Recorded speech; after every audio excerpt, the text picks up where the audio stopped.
Make a little pot of crawfish fettuccine with me. I'm going to be using a pound of Louisiana crawfish tails from my friends over there at Ocean Select Gidry Seafood. Make sure they are Louisiana brand and not no China brand. I normally use a whole stick of butter per pound of crawfish, but today I'm using a half a stick of butter. Because the reason is, the other half, I'm going to drop in some of my seafood ball butter. We're going to try it out. I never tried it before, but why not? Now I'm going to be sauteing in my onion mix. That's onions and bell peppers and probably banana peppers in here too. Y'all know I like to cut everything up and vacuum seal that in the freezer. I like to be ahead of the game. Saute your onion blend down in that butter. If you like mushrooms, add you some mushrooms too. I'm going to be adding some of my Cajun Waltz seasoning. That's an all-purpose seasoning. There's no MSG in there and it's low in sodium. It has 140 milligrams sodium. Dropping in your garlic. I'm using minced garlic. Use whatever you prefer.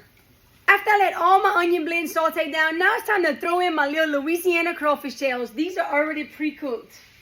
I'm going to let this saute down for about a couple of minutes, and then I'm going to start adding in the rest of my ingredients. I don't know where you're from, but where I'm from, this is how I make mine, and this is how I love it. And I can't wait to eat it.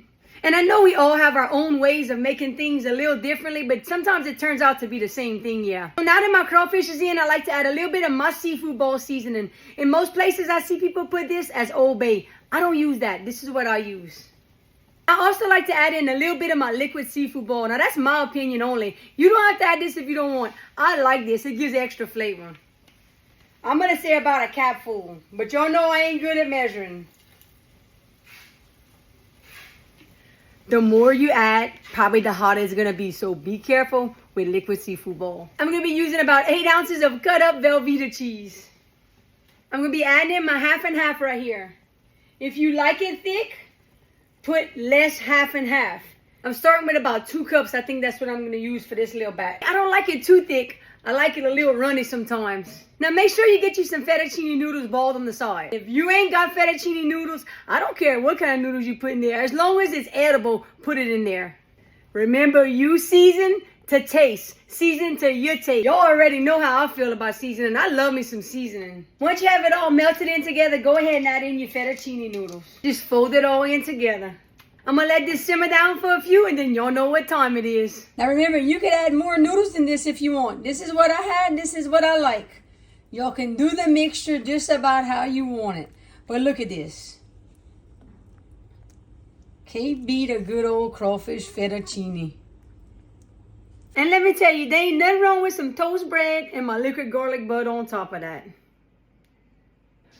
I don't have to tell y'all what time it is, because by now, man, y'all should know what time it is. It's time to manger, people. Ooh, ooh, ooh.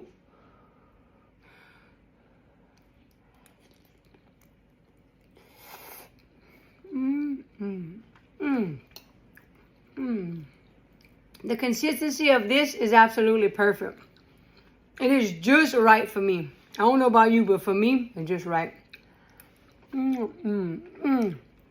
Ça, c'est beaucoup bon. And I probably could have added a little more seasoning because I like extra spice. But I'll get into my banana pepper. Fresh from the garden, that banana pepper. And that garlic, that liquid garlic butter toast. One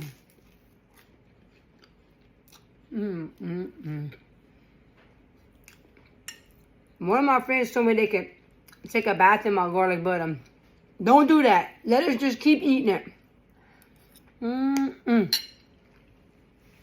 Let me know if you try this.